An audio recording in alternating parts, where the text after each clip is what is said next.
warahmatullahi wabarakatuh. Di sini kami akan memaparkan mengenai proyek biologi yaitu fotosintesis menghasilkan oksigen menggunakan tanaman biofita.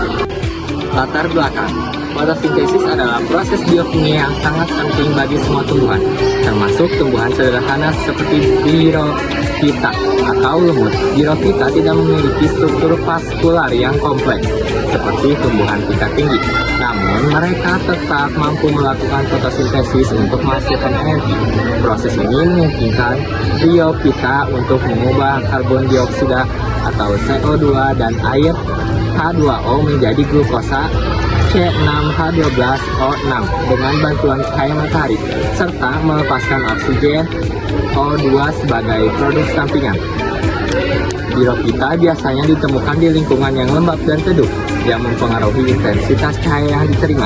Tidak seperti tumbuhan vaskular, birofita bergantung pada difusi air dan nutrisi, sehingga efisiensi fotosintesis mereka juga dipengaruhi oleh kondisi lingkungan, seperti suhu, intensitas cahaya, dan kesediaan karbon dioksida. Dengan demikian, memahami bagaimana faktor-faktor ini memengaruhi kecepatan fotosintesis fotosintesis pada birofita adalah penting, terutama karena mereka tidak memiliki akar dan jaringan pengangkut yang memadai untuk mendukung pengambilan nutrisi secara efisien.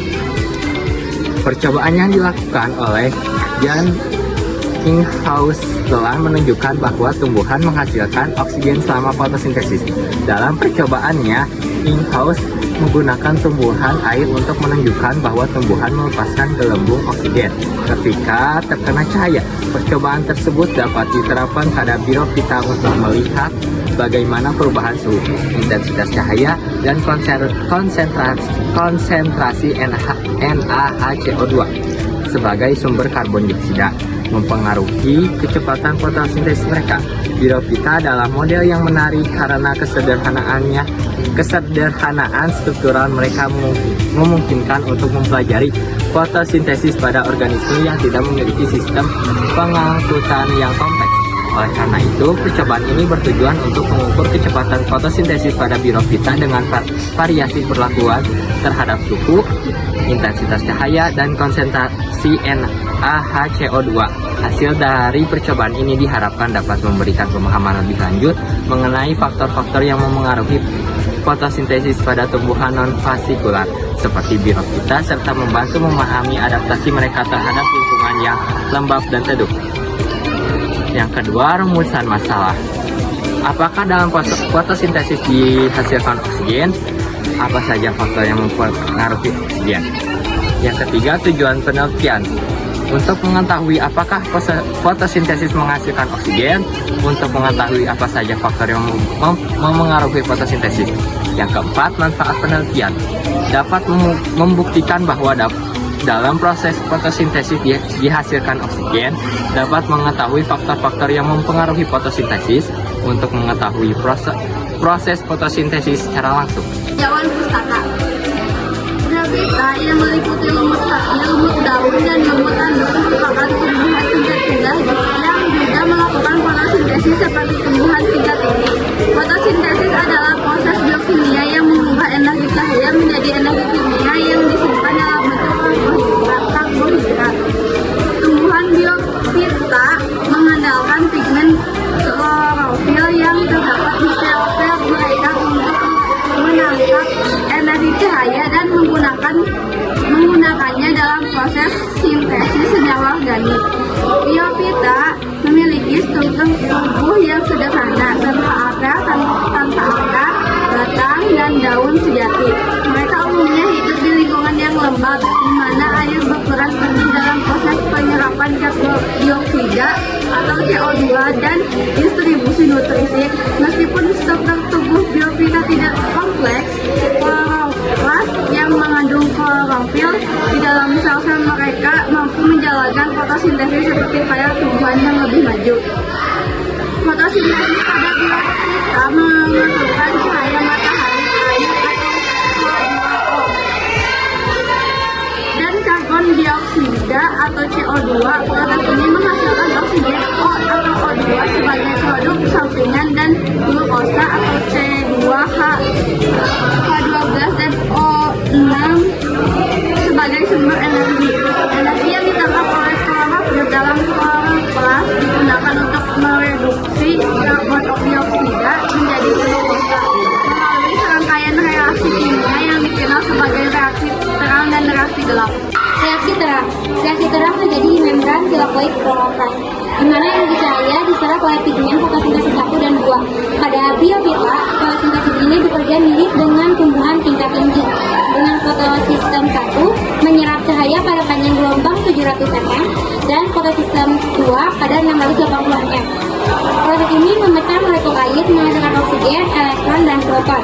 Energi cahaya yang diserap juga mengubah ADP menjadi ATP dan NADP+ menjadi NADPH yang kemudian digunakan dalam reaksi gelap. Reaksi gelap atau siklus Calvin. Reaksi gelap terjadi di selama kloroplas dan melibatkan pemisahan karbon dioksida ke dalam siklus Calvin untuk membentuk molekul glukosa. Proses ini tidak memerlukan cahaya langsung, tetapi membutuhkan ATP dan NADH yang dihasilkan dari reaksi gelap. Dalam siklus Calvin, CO2 digabungkan dengan ribosa difosfat atau RIBP untuk membentuk senyawa organik yang kemudian diubah menjadi glukosa. Persamaan reaksi fotosintesis pada biofita yaitu 6 CO2 ditambah 6 H2O ditambah cahaya menjadi C6H12O6 plus 6O2. Proses fotosintesis ini sangat penting bagi keberlangsungan hidup biofita karena mereka tidak memiliki sistem kardiovaskular yang kompleks seperti tumbuhan tingkat tinggi, sehingga mereka mengandalkan difusi untuk transportasi air dan nutrisi. Fotosintesis juga membantu biofita dalam menyediakan energi bagi pertumbuhan dan berperan dalam siklus oksigen di ekosistem tempat mereka hidup.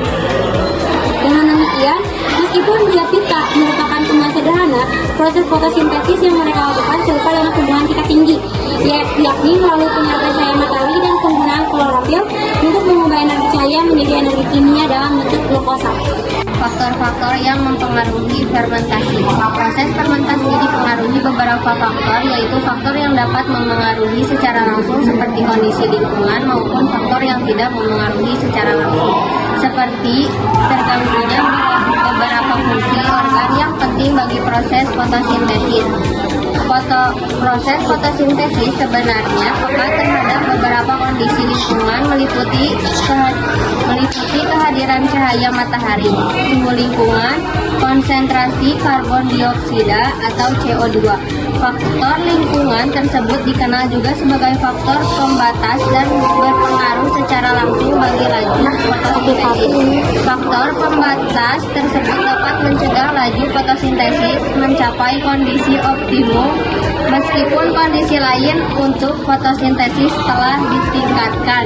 Inilah sebabnya faktor-faktor pembatas tersebut sangat memengaruhi laju fotosintesis, yaitu dengan mengendalikan laju optimum fotosintesis. Selain itu, faktor-faktor seperti translokasi karbohidrat, umur daun, serta ketersediaan nutrisi mempengaruhi fungsi organ yang penting pada fotosintesis, sehingga secara tidak langsung ikut mempengaruhi laju fotosintesis. Berikut beberapa faktor utama yang menunjukkan laju fotosintesis. 1. Intensitas cahaya. Laju fotosintesis maksimum ketika banyak cahaya. 2. Konsentrasi karbon dioksida. Semakin banyak karbon dioksida di udara, semakin banyak jumlah bahan yang dapat digunakan. 3. Suhu enzim yang bekerja dalam proses fotosintesis hanya dapat bekerja pada suhu optimalnya. Umumnya, laju fotosintesis meningkat seiring dengan meningkatnya suhu sehingga batas toleransi enzim. 4. Kadar air. Kekurangan air atau kekeringan penyebab stomata tertutup menghambat penyerapan karbon dioksida sehingga mengurangi laju fotosintesis. 5. Kadar fotosintat atau hasil fotosintesis. Jika kadar fotosintat seperti karbohidrat berkurang, laju fotosintesis akan naik. Bila kadar fotosintesis bertambah atau bahkan sampai jenuh, laju fotosintesis akan berkurang. 6. Tahap pertumbuhan. Penelitian menunjukkan bahwa laju fotosintesis jauh lebih tinggi pada tumbuhan yang sedang berkecambah ketimbang dewasa. Hal ini mungkin dikarenakan tumbuh berkecambah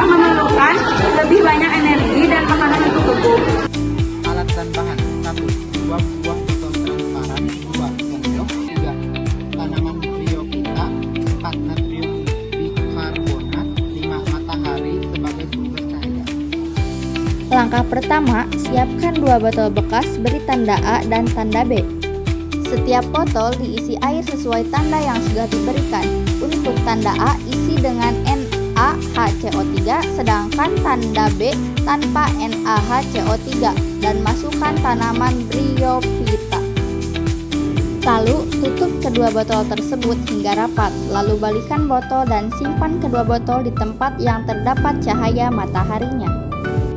Setelah diamati 30 menit, botol yang diberi NaHCO3 menghasilkan banyak gelembung, sedangkan botol yang berisi air biasa hanya memiliki sedikit gelembung. Pembahasan. Dari hasil percobaan terlihat bahwa lumut yang ditempatkan dalam larutan dengan natrium bikarbonat atau NaHCO2 menghasilkan lebih banyak gelembung oksigen dibanding dengan lumut dalam larutan tanpa natrium bikarbonat. Hal ini menunjukkan bahwa penambahan CO2 dari natrium bikarbonat meningkatkan efisiensi fotosintesis. Proses fotosintesis memerlukan 3 komponen utama, yakni air atau H2O, karbon dioksida atau CO2, dan cahaya. Dalam reaksi terang, fotosintesis cahaya digunakan untuk memecah air menjadi oksigen dan elektron, yang kemudian digunakan dalam proses fotosintesis untuk menghasilkan glukosa. Dengan adanya natrium bikarbonat, konsentrasi CO2 dalam larutan meningkat sehingga lebih banyak CO2 tersedia untuk fotosintesis, yang mengarah pada produksi oksigen yang lebih tinggi. Hasil pengamatan menunjukkan bahwa pengaruh natrium bikarbonat terhadap fotosintesis dapat dilihat melalui jumlah gelembung oksigen yang dihasilkan. Oleh karena itu, eksperimen ini membuktikan bahwa penambahan sumber CO2 seperti natrium bikarbonat dapat meningkatkan laju fotosintesis pada lumut. Cukup sekian dari kelompok kami. Mohon maaf bila ada kesalahan. Wassalamualaikum warahmatullahi wabarakatuh.